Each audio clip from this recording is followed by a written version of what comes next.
नमस्कार प्यारे साथियों, अथा स्कॉलर पे पुनः मैं आपका स्वागत करता हूँ। जैसा कि आपको पता है कि अभी हम लोग 2000 प्लस क्वेश्चन को स्टार्ट किए हुए हैं। ठीक है, कलर मैं चेंज कर देता हूँ। कुछ लोगों के कमेंट है कि ये कलर विजिबल नहीं रहता है। ठीक है, 2000 प्लस क्वेश्चन के सीरीज को स्टार्ट किए हुए हैं। अब तक हमारी 5 क्लासेस इस पे हो गई हैं। आज हमारी डे 6 है। ठीक है, तो इस क्लास को बिना देरी किए हम आगे बढ़ाते हैं। अभी हम पिछले जितने हमारे पीवाईक्यू के क्वेश्चन हैं उस क्वेश्चन को देखते हुए चल रहे हैं, उसको सॉल्व करते हुए चल रहे हैं। जैसे ही हमारे क्वेश्चन ये कंप्लीट हो जाएंगे, फिर हम लोग लेटेस्ट पैटर्न पे जो सबसे मोस्ट एक्सपेक्टेड क्वेश्चन है लेटेस्ट पैटर्न पे, उन सवालों की तरफ बढ़ेंगे। ठीक है, लेटेस्ट पैटर्न पे जो सबसे मोस्ट एक्सपेक्टेड सवाल आने वाले हैं आपके पेपर में, हम उसकी तरफ बढ़ेंगे। तो बिना देरी किए आइए हम लोग इस क्लास को स्टार्ट करते हैं और अपने पीवाईक्यू क्वेश्चन को करना शुरू करते हैं। ठीक है, तो कल की क्लास में हम लोग इससे पहले के जो क्वेश्चन है उसको सॉल्व कर लिए थे, क्वेश्चन नंबर 25 तक। अब हम 25 के आगे सवालों को करने जा रहे हैं। ठीक है, तो ठीक है, आइए बिना देरी किए सवालों को सॉल्व करना स्टार्ट करते हैं। ठीक है, तो पहले कलर को चेंज कर लेते हैं। ठीक है, अब पढ़ते हैं सवाल पहला क्या कह रहा है। क्योंकि सवाल क्या कह रहा है कि which of the following is an addiction, ठीक है, implication of the new trade theory developed by Melitz as different from the new trade theory. तो बेसिकली ये बात कर रहा है कि किस तरीके से मेल्टिज की जो थ्योरी है न्यू ट्रेड थ्योरी से अलग कैसे है, किन मायनों में अलग है। ऑप्शन देके रखा है कि trade increase the average productivity as more productive firm expand. हाँ, ये पहला ऑप्शन है इसका। ठीक है, कि ये जो मेल्टिज की थ्योरी है इसमें बात किया गया है कि जैसे ट्रेड इंक्रीज करता है, फर्म के जो लोग हैं उनकी एवरेज प्रोडक्टिविटी भी क्या होती है, इस इंक्रीज करती है। और हमारा प्रोडक्टिव फर्म जो होता है वो भी क्या होता है, एक्सपैंड होता है। तो पहला ही ऑप्शन सही है, तो बाकी ऑप्शन की तरफ हमें जाने की जरूरत नहीं है। क्वेश्चन नंबर 26 का ऑप्शन नंबर ए एकदम बढ़िया जवाब। ठीक है, आज के इस क्लास में आपको बहुत बेहतरीन बेहतरीन सवाल देखने को मिलेंगे, मैथमेटिकल, स्टेटिस्टिक्स और इसके अलावा थ्योरी पोर्शन से भी सवाल आपको देखने को मिलेंगे। अगला सवाल क्या कह रहा है कि consider the following statement about optimal tariff. ठीक है, सवाल क्या कह रहा है कि the benefit country is large country. हाँ, बेनिफिशियरी कंट्री जो है वो is a large country in the world market for a particular goods. बात ठीक कह रहा है। A deviation from optimal tariff will to fall in welfare. Exactly. Optimal tariff basically क्या होता है? ऑप्टिमल टेरिफ एक ऐसा टैरिफ होता है जहां पे जो कंट्रीज की ट्रेड है वो कहाँ पे होती है, ऑप्टिमल पे होती है। तो अगर हम ऑप्टिमल पॉइंट से हटेंगे, उस टैरिफ से हटेंगे, तो हमारा वेलफेयर जो है वो लॉस होगा ही होगा। तो इसका ऑप्शन नंबर बी भी सही है। और इससे सबसे ज्यादा फायदा किसको होता है, जो डेवलप्ड कंट्री होती है, लार्ज कंट्री होती है, उनको इससे ज्यादा फायदा होता है। तो क्वेश्चन नंबर 27 का ऑप्शन नंबर ए क्या होगा, एकदम बढ़िया जवाब। ठीक है, क्या बात है। अगला सवाल बेहतरीन सवाल, इस सवाल को देखते हैं कि प्रिंसिपल। ठीक है, सवाल क्या कह रहा है कि principle of maximum social advantage is concern with. इससे पहले भी हमने इसके बारे में डिस्कस कर लिया है। ठीक है, कि मैक्सिमम सोशल एडवांटेज कहाँ पे होता है। ठीक है, आपको पता होगा कि पिछले वाले जब एक सवाल यहीं से बना था तो मैंने आपको बताया था कि हमारा मार्जिनल सोशल बेनिफिट मान लेते हैं, ये हमारा मार्जिनल सोशल कॉस्ट है, ये हमारा मार्जिनल सोशल बेनिफिट है। ठीक है, इस पॉइंट पे हमारा क्या होता है, मैक्सिमम सोशल एडवांटेज होता है, जहां हमारा मार्जिनल सोशल कॉस्ट इक्वल किसके होता है, मार्जिनल सोशल बेनिफिट के। यहाँ हमारा मैक्सिमम सोशल एडवांटेज होता है। तो बोला है किससे रिलेटेड है, तो एक तो यहाँ टैक्स से रिलेटेड बात हो रही है। ऑब्वियसली, जब सोशल कॉस्ट जो है वो बेनिफिट जो है वो कॉस्ट से ज्यादा रहेगा, उस केस में मान लेते हैं कोई फर्म है जो ज्यादा पॉल्यूशन कर रही है, उस फर्म के लोगों को उससे नुकसान हो रहा है। ठीक है, तो उस केस में क्या होगा, सरकार उस पर ज्यादा टैक्स लगाएगी और उस टैक्स को क्या करेगी, फिर वो वहां अस्पताल बनवाएगी ताकि लोग अपना इलाज करा सके, विद्यालय खोलेगी। अब उस कंपनी की वजह से लोगों का नुकसान हो रहा है, तो भाई कंपनी उस नुकसान का तो भरपाई करेगी, वहां का एनवायरमेंट गंदा कर रही है, तो सरकार इससे टैक्स लेकर के वहां एक्सपेंडिचर करेगी ताकि लोगों को उसका फायदा मिल सके। तो क्वेश्चन नंबर 28 जो है सिर्फ टैक्स से रिलेटेड नहीं है या सिर्फ एक्सपेंडिचर से रिलेटेड नहीं है, ये दोनों से रिलेटेड। तो क्वेश्चन नंबर 28 का ऑप्शन नंबर डी बेहतरीन जवाब है। ठीक है, सवाल नंबर 29 की तरफ चलते हैं। द एबिलिटी टू पे, क्या बात है, द एबिलिटी टू पे of taxation is logically most consistent with the normative notion. Tax neutrality का तो भाई बात ही नहीं है, यहाँ एबिलिटी टू टैक्स के बारे में बात हो रहा है। हॉरिजेंटल टैक्सेशन में क्या होता है कि हम सेम टैक्स जो है, सेम टैक्स जो है बेसिकली सेम टैक्स जो है वो चार्ज कर रहे होते हैं सभी ग्रुप के लिए। तो हॉरिजेंटल भी नहीं होगा, वैल्यू एडेड टैक्सेशन भी नहीं होगा। इसका सही जवाब जो होगा वो वर्टिकल इक्विटी टैक्सेशन होगा। मैं समझा देता हूँ, वर्टिकल इक्विटी टैक्सेशन बेसिकली क्या बात करता है कि अगर हायर इनकम के लोग हैं, ठीक है, अगर हायर इनकम के लोग हैं तो इनसे क्या किया जाएगा, इनसे हायर टैक्स चार्ज किया जाएगा। जबकि जो लोअर इनकम के लोग हैं,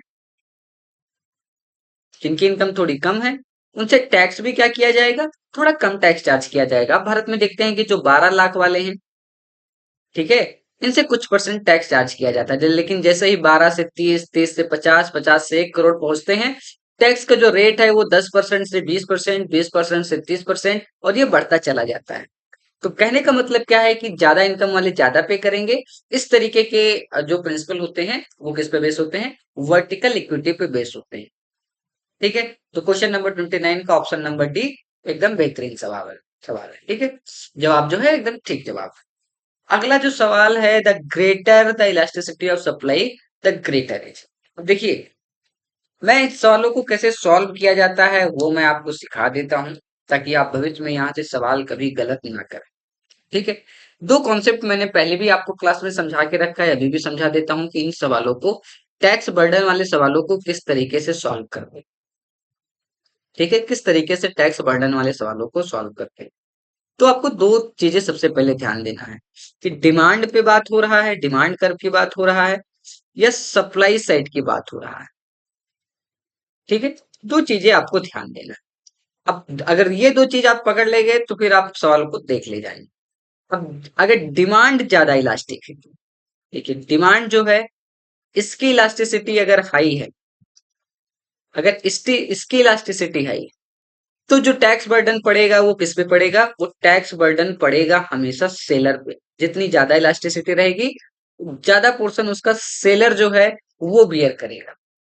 अगर सप्लाई साइड में सप्लाई जो है वो ज्यादा इलास्टिक रहा, ये अगर हाईली इलास्टिक रहा, तो फिर टैक्स बर्डन किस पे जाएगा, तब टैक्स बर्डन जो है वो बायर पे जाएगा।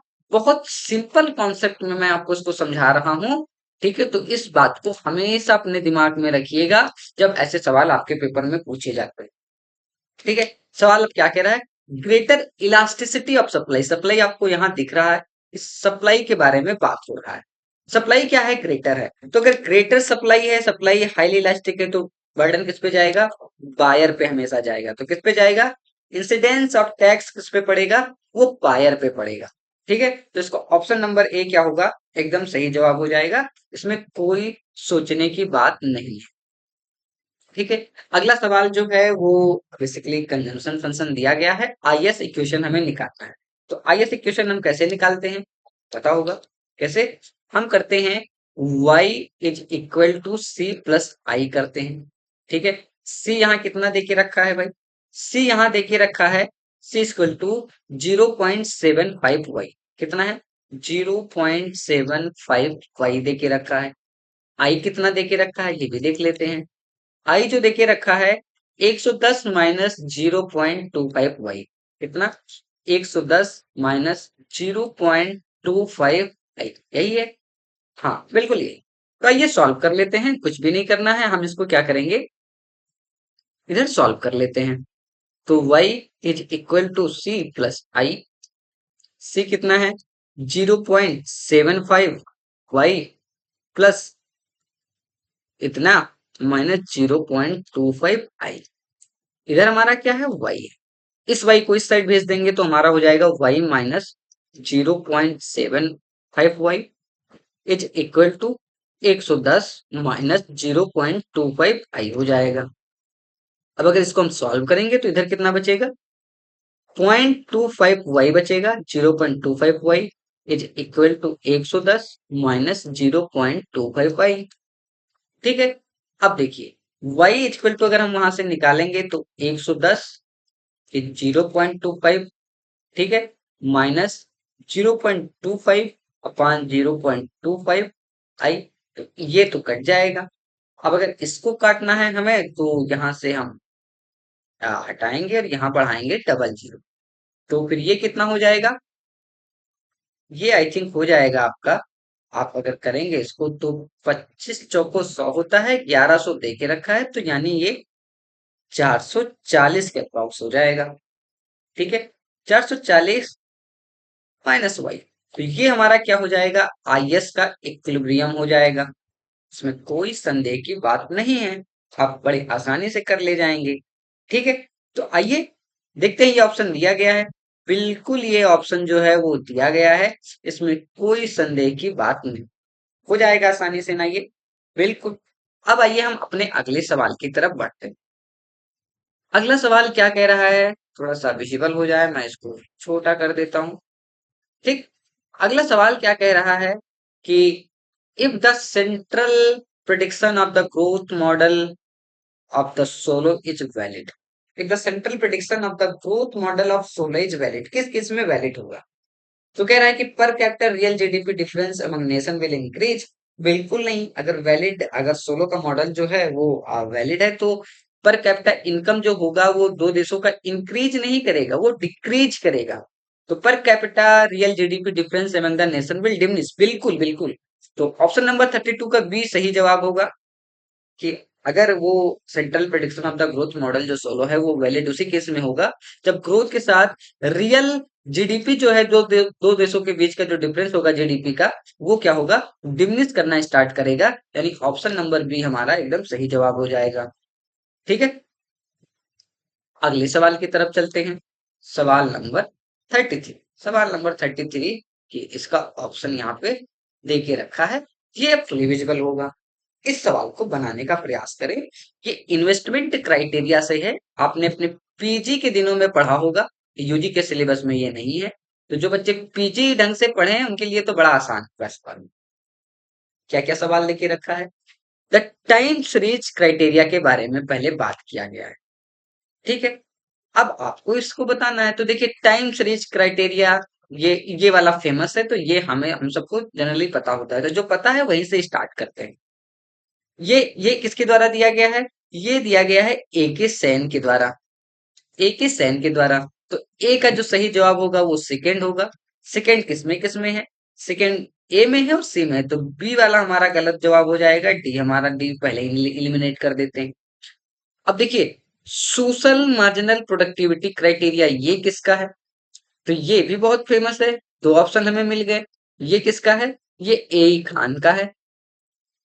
ठीक है, तो दो ऑप्शन हमें मिल गए, तो बी का हमारा क्या हो जाएगा, थर्ड हो जाएगा। अब हम इन सवाल को बड़े आसानी से बना लेंगे, ऑप्शन से भी बना सकते हैं कि मार्जिनल ग्रोथ कंट्रीब्यूशन क्राइटेरिया जो है वो किसके द्वारा दिया गया है, तो वो दिया गया है ऑटो केस्टन के द्वारा, और हमारा जो मार्जिनल पर कैपिटा है इन रीइन्वेस्टमेंट क्राइटेरिया है वो लिविस्टन के द्वारा दिया गया है, जी लिविस्टन के द्वारा। तो ये ऑप्शन हम बड़ी आसानी से बना लेंगे, तो हमारा ऑप्शन नंबर सी इसका एकदम सही जवाब हो जाएगा। ठीक है, अब अगले ऑप्शन की बात करते हैं, अगले सवाल की बात करते हैं। अगला सवाल क्या कह रहा है, the ultimate effect of the invisible hand of Adam Smith is that in a competitive economy everyone. अच्छा ठीक है, अल्टीमेट इफेक्ट क्या होता है इनविजिबल हैंड का, तो क्या क्या ऑप्शन देके रखा है कि benefit if each act in is on interest, हाँ बिल्कुल पहला ऑप्शन ही सही है कि वो बेसिकली बात कर रहे हैं कि अगर सब लोग अपने इंटरेस्ट के बारे में बात करेंगे तो क्या होगा, सबको बेनिफिट होगा। ठीक है, ये कैपिटलिस्ट लोगों की विचारधारा है बेसिकली। ठीक है, कैपिटलिस्ट यही कहता है। ठीक है, अगला सवाल देखते हैं। अगला सवाल जो है वो कह रहा है कि the conjecture that inequality of income first increase with development and then decrease. ठीक है, बेसिकली इस तरीके की बात हो रही है कि पहले क्या होगा, वो इंक्रीज करेगा, फिर क्या करेगा, डिक्रीज करेगा, इन्वर्टेड यू टाइप का होगा। तो किस तरीके के डेटा में ये बेसिकली काम करता है, supported by all empirical studies, नहीं ऑल भी नहीं है, ये यूनिवर्सल नहीं है। Supported mainly by cross section studies, not by time series. Supported by time series में ये काम नहीं करता है। ऑप्शन नंबर बी जो है वो सही जवाब है इसका, कि ये क्रॉस सेक्शन जो हमारा स्टडीज होता है वो उसमें वैलिड है, लेकिन टाइम सीरीज में ये वैलिड नहीं है। तो 35 का ऑप्शन नंबर बी बढ़िया जवाब है। अगला देखिए क्वेश्चन नंबर 36, बेहतरीन। ठीक है, इन्फ्लेशन। अभी चूंकि जस्ट 2 दिन पहले इन्फ्लेशन के लेक्चर रिकॉर्ड हुए हैं श्योर शॉर्ट टॉपिक में, तो जिन्होंने नहीं देखा है अब जा करके देखिए, वहां वन शॉर्ट वीडियो चल रहा है। एक क्लास में आपके उस टॉपिक से रिलेटेड सारे जो एक्सपेक्टेड क्वेश्चन बनते हैं, सारे जहां पे बच्चों के डाउट हो सकते हैं, वो सारे डाउट सॉल्व करवाए जाते हैं। तो आप जा करके इन्फ्लेशन वाला पार्ट देख लीजिए, वहां पे ये सारे कॉन्सेप्ट डिस्कस किए गए हैं। ठीक है, अब सवाल क्या कह रहा है कि सीपीआई बेस्ड इन्फ्लेशन रेट दिया गया है। अब 2013 में 9% था, फिर 7% हुआ, फिर 6% हुआ, फिर 5% हुआ, फिर 2% हुआ। अब ये गिरते हुए इन्फ्लेशन रेट को हम क्या बोलेंगे? डिफ्लेशन बोलेंगे, स्टैगफ्लेशन बोलेंगे, क्रीपिंग इन्फ्लेशन बोलेंगे, डिसइन्फ्लेशन बोलेंगे। तो पहले इन चारों टर्म को मैं डिफाइन कर देता हूँ। स्टैगफ्लेशन का मतलब क्या होता है कि जब हमारा इन्फ्लेशन बढ़ रहा होता है, ठीक है, लेकिन हमारा जो अनएम्प्लॉयमेंट है वो भी बढ़ रहा होता है। जीडीपी में हमारा आउटपुट जो है वो क्या कर रहा होता है? डिक्रीज कर रहा होता है। इस तरीके के टर्म को हम स्टैगफ्लेशन कर कहते हैं। ये बेसिकली दिखाता है कि फिलिप्स कर्व जो है वो फेल हुआ है। ठीक है, ये स्टैगफ्लेशन होता है। डिफ्लेशन क्या होता है? इन्फ्लेशन का जस्ट उल्टा क्या होता है? डिफ्लेशन। कि मान लेते हैं कोई गुड्स है जिसका 50 रुपए प्राइस है। अब इसका प्राइस जो है वो लगातार घटता जा रहा है, 40 रुपए, 30 रुपए, 20 रुपए। लगातार गुड्स के जनरल प्राइस में कंटिन्यूअस डिक्रीजमेंट को हम क्या कहते हैं? डिफ्लेशन कहते हैं, जिसको हम मंदी कहते हैं। ठीक है, ये डिफ्लेशन होता है। क्रीपिंग इन्फ्लेशन क्या होता है? जब हमारा इन्फ्लेशन बहुत धीरे धीरे बढ़ रहा है, 3%, 3.5%, 4%, तो जब इस रेट से हमारा इन्फ्लेशन बढ़ रहा होता है उसको क्रीपिंग इन्फ्लेशन कहते हैं। डिसइन्फ्लेशन क्या होता है? जहां हमारा इन्फ्लेशन जो है, इन्फ्लेशन का रेट, जो हमारा इन्फ्लेशन बढ़ रहा होता है, ध्यान दे इधर, इन्फ्लेशन बढ़ रहा होता है, लेकिन इन्फ्लेशन का जो रेट है वो घट रहा होता है। मतलब एक एग्जांपल से आप इसको समझ जाएंगे। जैसे कोई गुड्स है वो 50 रुपए का था, जैसा मैंने यहाँ आपको बताया, तो ये 2019 में इसका प्राइस 50 रुपए था। 2020 में इसका प्राइस बढ़ के कितना हो गया? 80 रुपए हो गया। कितना? 30 रुपए से बढ़ गया ये। फिर 2021 में कितना हुआ? प्राइस बढ़ रहा है, 80 से ये कितना हुआ? 100 रुपए का वही सामान हो गया, तो फिर कितना बढ़ा? 20 बढ़ा। 2022 में कितना हो गया? 105 हो गया, तो 5 बढ़ा। तो हम देख रहे हैं कि प्राइस तो लगातार बढ़ रहा है, 50 से 80, 80 से 100, 100 से 105, लेकिन रेट जो है, उस रेट जो है वो कम होता जा रहा है। इस तरीके के टर्म को हम क्या बोलते हैं? डिसइन्फ्लेशन बोलते हैं। ये क्वेश्चन नंबर 36 बहुत बढ़िया सवाल था। तो आपने कई सारे कॉन्सेप्ट सीखे होंगे। ठीक है, अगला सवाल है कि the code use under GST for classification of good is called. अब जो जिनके यहाँ दुकान है वो इस सवाल को बड़े आसानी से कर ले जाएंगे, या जो बिल कटवाते हैं अगर वो वहां पे ध्यान देते हैं तो शायद वो भी इस सवाल को बड़ी आसानी से कर ले जाएंगे। ठीक है, एक बार सब प्रयास करें, गेस करें अपने आप से कि इसका कौन सा सवाल जवाब जो है वो सही हो सकता है। कौन सा कोड यूज किया जाता है जीएसटी के क्लासिफिकेशन में? ठीक है, कौन सा होगा? जीएसटीएन तो नहीं होगा, तो जीएसटी नंबर होता है, ये तो सब पहले एलिमिनेट कर देंगे। एनआईसी, एनआईसी भी नहीं होता है, आईटीसी भी नहीं होता है। इसका सही ऑप्शन जो है वो बी है, एचसीएन। एचसीएन का मतलब होता है harmonised, harmonise system of, harmonise system of nomenclature बोला जाता है, नोमेनक्लेचर बोला जाता है। यहाँ हम क्या करते हैं? बेसिकली हम उस तरीके से क्लासिफाइड करते हैं इस कोड के साथ, जिसको एचएसएन बोला जाता है। एग्जाम्पल के लिए जैसे शुगर है, तो शुगर का दूसरा कोड होता है। मान लेते हैं राइस है, तो राइस का दूसरा कोड होता है। जैसे एचसीएन में क्या होगा? शुगर का जो कोड होता है जनरली 1701। अब चीन लीजिएगा तो देखिएगा राइस का कितना कोड होता है? 1006। ये एग्जाम्पल के लिए बता रहा हूँ, तो अब की बार जाकर के चेक करिएगा। तो क्वेश्चन नंबर 37 का ऑप्शन नंबर बी बढ़िया जवाब, ठीक जवाब है। ठीक है, अगला सवाल है कि which of the following statement are true in relation to Indian economy during the period of 2014 to 2016। उतना पुराने डेटा की हमें जरूरत नहीं है, तो हम इस सवाल को छोड़ दे रहे हैं, ये हमारे काम का सवाल नहीं है। ठीक है, अगला सवाल जो है वो 39, 39 क्वेश्चन को ध्यान से देखिए। Arrange the following in the chronology order, इसको आप क्रोनोलॉजी ऑर्डर में लगाना है। इंडियन इकोनॉमी का सवाल है, बेहतरीन सवाल है, इसको आपको करने का प्रयास करना चाहिए देखा जाए तो, क्योंकि सवाल बहुत अच्छा है और लगातार यहाँ से सवाल पूछे गए हैं। ठीक है, आइए प्रयास करते हैं करने का। तो देखिए, महान लोबिस मॉडल, ये टाइम पीरियड क्या है, इसका टाइम पीरियड है 1956 से लगा करके, जो हमारा सेकेंड 5 ईयर प्लान था वो इस पे बेस्ड था 1961। ठीक है, अब देखिए प्लान हॉलीडे कौन सा है।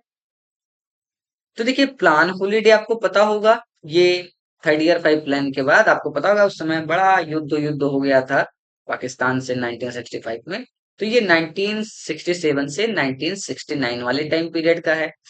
इंक्लूसिव ग्रोथ जो है ये हमारे 11th 5 ईयर प्लान का है, जहां हम 2007 से 2012 के बीच में इसको अडॉप्ट किया। आप सब कमेंट बॉक्स में बताइएगा कि 12th 5 ईयर प्लान का क्या मोटिव था। ठीक है, रूलिंग प्लान जो आया है इंदिरा सरकार की, इंदिरा गांधी जी की जब सरकार गिराई गई इमरजेंसी के बाद, जनता दल की सरकार आती है, तो 1978 से लगा करके उसके बाद शायद 1980 था, उस टाइम पीरियड में क्या हुआ, हमारा रूलिंग प्लान आया। ठीक है, तो अब आप इसको बहुत आसानी से अरेंज कर सकते हैं कि पहले ए आया है, ए के बाद आपका सी आया है, सी के बाद बी आया है, बी के बाद डी आया है, A C B D, option number B is the right answer. ठीक है, ये क्वेश्चन नंबर 39 की बात हो गई। अब ये पुराना डेटा दोबारा से दिया गया है। ठीक है, पुराने डेटा पे हमें जाने की जरूरत नहीं है, ये पुराने सवालों के जवाब है, इससे हमें कोई लेना देना नहीं। ठीक है, सवाल नंबर 41 देखते हैं। ठीक है, अच्छा जो करना चाहता है भाई उसको मैं इसका जवाब बता देता हूँ, क्वेश्चन नंबर 50 का, नहीं तो कहेंगे सर अपना भी नहीं कर रहे हैं और मुझे भी नहीं बता रहे हैं। तो इसका सही जवाब जो होगा वो ऑप्शन नंबर बी होगा। अब करंट का देख लेंगे तो वो ज्यादा आपको बेनिफिट पहुंचाएगा। ठीक है, अगला है the sum of square of deviation of a set of value is minimum when deviation are taken out. तो डेविएशन किससे लिया जाता है, आप पता होगा, मीन डेविएशन, स्टैंडर्ड डेविएशन, सब कुछ अरिथमेटिक मीन से लिया जाता है। तो ऑप्शन नंबर ए क्या होगा, सबसे सही होगा। सबसे मिनिमम होता है इसलिए हम मीन से निकालते हैं वैसे। अगला सवाल क्या बेहतरीन सवाल है कि बस sample of 100 student taken from a population, हमारी पॉपुलेशन 1000 की है, 1000 की हमारी पॉपुलेशन है। ठीक है, अब इस 1000 की पॉपुलेशन से हमें सैंपल ड्रा करना है। ठीक है, 1000 की पॉपुलेशन से सैंपल ड्रा करना है, जिसमें हमें मार्जिनल फार्मर, स्मॉल फार्मर और लार्ज फार्मर से डेटा कलेक्ट करना है। ठीक है, तो किस तरीके से किया जाएगा बेसिकली, इस तरीके का जब डेटा सेट हो और यहाँ से हमें 100 निकालना है, तो हम क्या करते हैं, हम एक स्टेटा बनाते हैं, होमोजीनियस ग्रुप बनाते हैं। एक मार्जिनल के जितने किसान हैं उनका एक ग्रुप बना देंगे, स्मॉल फार्मर जितने हैं उनका एक ग्रुप बना देंगे और लार्ज जितने फार्मर हैं उनका एक ग्रुप बना देंगे। ठीक है, फिर क्या करेंगे, इनमें से रेंडमली डेटा को पिक करेंगे, एक डेटा पिक किया, यहाँ पिक किया, यहाँ पिक किया, ऐसे रेंडमली यहाँ से पिक करेंगे जितने डेटा हमें चाहिए। ठीक है, तो बेसिकली क्या होगा, इस तरीके के सैंपलिंग को, इस तरीके की जब हमें सैंपलिंग करनी होती है तो हम स्ट्रेटिफाइड सैंपलिंग का इस्तेमाल करते हैं। थोड़ा सा सैंपलिंग के बारे में हम लोग डिस्कस भी कर लेते हैं। ठीक है, जो पीजी में बच्चे हैं वो सैंपलिंग को पढ़ रहे होंगे, लेकिन जो पहले ही नेट का पेपर क्लियर कर चुके हैं या जो कर रहे हैं, ठीक है, जिनका पीजी पहले ही कंप्लीट हो चुका है, वो एक बार रिवाइज कर लें। तो देखिए, दो तरीके की सैंपलिंग बेसिकली होती है, एक होता है हमारा प्रोबेबिलिटी सैंपलिंग, एक हमारा होता है प्रोबेबिलिटी सैंपलिंग और एक हमारा होता है non probability sampling, non probability sampling. ठीक है, यहाँ क्या होता है कि हर वेरिएबल के पास, हर सैंपल सेट के पास इक्वल अपॉर्चुनिटी होती है चूजने की। हम यहाँ डेटा को रैंडमली पिक करते हैं, इसलिए सभी के पास इक्वल अपॉर्चुनिटी होती है। नॉन प्रोबेबिलिटी में क्या होता है कि सभी क्या नाम है, जितने हमारे वेरिएबल होते हैं सबके पास इक्वल अपॉर्चुनिटी नहीं होती। ठीक है। इसके कौन कौन से पार्ट है? इसके एक तो रैंडम सैंपलिंग, जिसको सिंपल रैंडम सिंपल सैंपलिंग, एक तो ये है। ठीक है। और कौन सा है? एक आपका क्लस्टर सैंपलिंग है। क्लस्टर सैंपलिंग है, ये ज्योग्राफिकल बेसिस पे जब हम कर रहे होते हैं वहां क्लस्टर सैंपलिंग का यूज करते हैं। एक आपका स्ट्रेटिफाइड सैंपलिंग है। स्ट्रेटिफाइड सैंपलिंग है। ठीक है। और एक कौन सा है? हाँ, एक सिस्टमेटिक सैंपलिंग। ठीक है। ये इसमें हो गया। नॉन प्रोबेबिलिटी सैंपलिंग में एक तो हमारा कोटा सैंपलिंग आता है। आपको इसके नाम याद करने पड़ेंगे, कौन प्रोबेबिलिटी सैंपलिंग का पार्ट है, कौन नॉन प्रोबेबिलिटी सैंपलिंग का पार्ट है। एक कोटा होता है। एक जजमेंटल सैंपलिंग होता है, जिसको हम पर्पसिव सैंपलिंग के नाम से भी जानते हैं, जजमेंटल सैंपलिंग होता है। ठीक। एक स्नोबॉल होता है। ठीक है। एक स्नोबॉल होता है। और एक कौन सा होता है? कन्वीनियंस है, जब हम अपने कन्वीनियंस के हिसाब से सैंपलिंग करते हैं, कन्वीनियंस सैंपलिंग। तो ये क्या नाम है, ये सैंपलिंग के पार्ट है। यहाँ से सवाल बहुत बार बने हैं, तो इसको आप जरूर से जरूर देख के जाएं। ठीक है। अगले सवाल की तरफ बढ़ते हैं। If two event A and B are mutually exclusive then which one of the following is correct. अब मैं बहुत क्लियर आपको एक चीज सिखाने जा रहा हूँ, जो सभी पेपर में लागू होगा। ठीक है। प्रोबेबिलिटी का पार्ट है। आपको इन सवालों को बहुत ध्यानपूर्वक देखने की जरूरत है, एक कॉन्सेप्ट से आप प्रोबेबिलिटी के सारे सवाल बना के आ जाएंगे। तो देखिए, दो रूल होते हैं बेसिकली। एक तो एडिशन होता है हमारा, और एक होता है मल्टीप्लिकेशन मैट्रिक्स में। पहचान क्या है? इसमें और होता है और इसमें एंड होता है। सवाल में एंड पूछेगा, जैसे इसमें पूछेगा किंग और क्यून। इस तरीके से और दिखेगा कि हमने एक क्या नाम है कार्ड को सफल किया, और उसमें से कोई एक सैंपल निकालना है, तो किंग और क्वीन आने की क्या प्रोबेबिलिटी है, तो यहाँ और करके दिया होगा। ठीक है। यहाँ क्या होगा कि किंग एंड क्वीन, यहाँ दोनों आपसे पूछा जाएगा। तो जहां दोनों पूछा जाएगा वहां आप लगाते हैं मल्टीप्लिकेशन वाला रूल। ठीक है, किंग एंड क्वीन। अब देखिए, एडिशन में दो चीजें हमें ध्यान रखनी होती है, बहुत डिटेल में, बहुत अ, अच्छी चीजें आपको बताने जा रहा हूँ। कि एक देखना होता है कि हमारा जो सेट दिया गया है वो म्यूचुअली एक्सक्लूसिव है कि नहीं। म्यूचुअली एक्सक्लूसिव का मतलब क्या है? कि एक इवेंट के हो जाने से दूसरे इवेंट पे जब कोई इम्पैक्ट नहीं पड़ता है, उसको म्यूचुअली एक्सक्लूसिव कहते हैं। ठीक है। तो जब अगर म्यूचुअली एक्सक्लूसिव है, तो हम कौन सा फॉर्मूला लगाते हैं? Probability of A plus probability of B. अगर नॉन म्यूचुअली एक्सक्लूसिव, यानी एक इवेंट के होने से दूसरे पे इम्पैक्ट पड़ रहा है, अगर नॉन म्यूचुअली एक्सक्लूसिव है, तो हम क्या करते हैं, वहां फॉर्मूला लगाते हैं probability of A plus probability of B minus probability of, यहाँ आप लिख लीजिएगा, probability A union probability A intersection B. तो ये कॉन्सेप्ट आपको एकदम बढ़िया से ध्यान में रख। अब अगर मल्टीप्लिकेशन में हमें क्या देखना होता है? हमें देखना होता है कि इंडिपेंडेंट है या डिपेंडेंट है, इंडिपेंडेंट है या डिपेंडेंट है। ठीक है। तो अगर इंडिपेंडेंट है तो हम कुछ नहीं करते हैं, probability of A into probability of B कर देते हैं। अगर एक के होने से दूसरे पे इम्पैक्ट पड़ रहा है, तो probability of A into probability of B by A कर देते हैं। ये दो तरीके के सवाल बनते हैं। तो इसको बहुत डबल स्टार में मार करके रख लीजिए, ये डबल स्टार वाले सवाल हैं। तो इन सवालों को बहुत ध्यानपूर्वक देखिएगा। अब यहाँ क्या बोल रहा है? म्यूचुअल एक्सक्लूसिव बोल रहा है। तो सीधा सा हमें पता चल जा रहा है किसके बारे में बात हो रहा है। म्यूचुअल एक्सक्लूसिव एडिशन से है, तो अगर एडिशन से है तो आप ये वाला और ये वाला ऑप्शन तो पहले ही काट देंगे। अब आपको इसमें इसमें करना है, आप बहुत आसानी से कर ले जाएंगे। ऑप्शन नंबर ए इसका एकदम सही जवाब है। ठीक है। अगला सवाल क्या कह रहा है कि द प्राइस डेटा, एक प्राइस, हाँ 1980 का हमें प्राइस दे के रखा है। 2000 का प्राइस दे के रखा है और क्वांटिटी जो है वो हमें बस करंट ईयर का दे के रखा है। तो आपको पता होगा कि किस फार्मूला में ये आता है, P0 into Q1, P1 into Q1। ये किसका फार्मूला है? ये पास्चे का है। जो लेस्पियर हैं इन्होंने क्या किया है, जो क्वांटिटी है वो बेस ईयर का माना है। अगर यही क्वांटिटी जो है 1980 का दिया होता तो हम ये टिक करते। क्योंकि ये करंट ईयर की बात हो रहा है तो करंट ईयर की क्वांटिटी को पास्चे ने कंसिडर किया है। तो ऑप्शन नंबर बी इसका सही जवाब हो जाएगा। बेहतरीन सवाल है। फिशर इंडेक्स भी आपको पता होगा। फिशर इंडेक्स क्या होता है? फिशर इंडेक्स जो होता है वो एल एंड पी यानी लेस्पियर और पास्चर का क्या होता है, ज्योमेट्रिक मीन होता है। इसको आइडियल कहा जाता है। क्वेश्चन नंबर 45 2011 के सेंसस से है। अभी वो उतना इंपॉर्टेंट तो नहीं है लेकिन फिर भी आप देख लीजिएगा।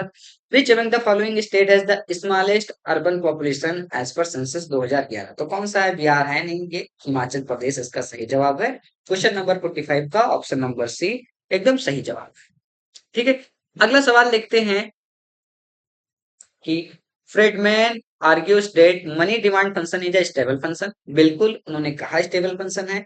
Friedmann treat money as one of the type of asset, ये भी सही बात है। In which will hold can keep a part of their wealth. हाँ बिल्कुल, हम मनी को as a part of wealth hold कर सकते हैं। लेकिन क्या इसकी वजह से स्टेबल फंक्शन है? नहीं। इसकी वजह से ये जो रीजन दिया गया है ये रीजन गलत दिया गया है। स्टेटमेंट तो सही है दोनों, तो both statement are true but R is not the correct explanation of A. तो ए वाला हमारा ये जो ऑप्शन है, ऑप्शन नंबर बी, ये सही जवाब होगा। ठीक है, अगला सवाल क्या कह रहा है कि इंडियन, मैं थोड़ा सा छोटा कर देता हूं ताकि पूरा सवाल आपको विजुअल हो जाए। हाँ, Indian agriculture still absorb a major part of workforce. आपको पता है कि आज भी एग्रीकल्चर अप्रोक्स 42% जो है वो लेबर फोर्स को, वर्क फोर्स को एब्जॉर्ब करता है। तो पहला सही है। दूसरा, employment elasticity in agriculture sector is high. No, ये लो है। हाई होता तब क्या ही बात था। ठीक है, तो ए जो है वो ट्रू है, आर फॉल्स है। तो ऑप्शन नंबर सी इसका सही जवाब हो जाएगा।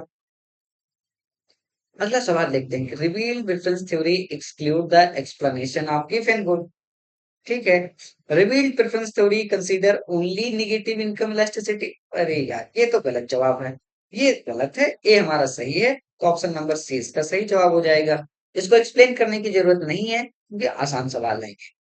ठीक है, अगला सवाल जो है वो कह रहा है कि many developing countries demand that movement of natural person across countries should be promoted. भाई वो तो चाहते हैं कि जैसे इंडिया में बहुत इंटेलेक्चुअल लोग हैं। आप देखेंगे कि अमेरिका में डॉक्टर्स मोस्टली इंडियंस हैं। उनके नासा की टीम में भी आपको इंडियंस देखने को मिलते हैं। तो सारे लोग चाहते हैं कि ये मूवमेंट होना चाहिए। रीजन देके रखा है कि the developing country has comparative advantage in labour intensive services. बिल्कुल, इंडिया में बहुत सारा एनआरआई आता है। इंडिया चाहता है कि लोग जाएं। भाई एनआरआई डिपॉजिट तो आता है इंडिया में।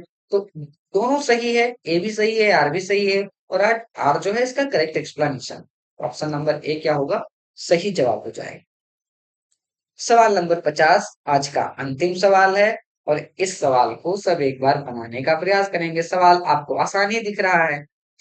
ऐसे सवालों को बनाया कैसे जाता है जो सबसे पहले पता है वो हम देखते हैं। Central tendency mean median mode यानी सी का क्या हो जाएगा, सी का 4 हो जाएगा। सी का 4 आपको दिख गया, आप ऑप्शन तुरंत जान जाएंगे। तो ऐसे सवालों में आपको थोड़ा सा स्मार्टली देखना होता है। ठीक है, तो आज के इस क्लास को यही मैं समाप्त करता हूँ। अंत तक देखने के लिए आप सभी का बहुत शुक्रिया। हम मिलते हैं अगले क्लास में। ठीक है, अगली क्लास में हम 50 के ऊपर के सवालों को सॉल्व करना स्टार्ट करेंगे। Thank you so much.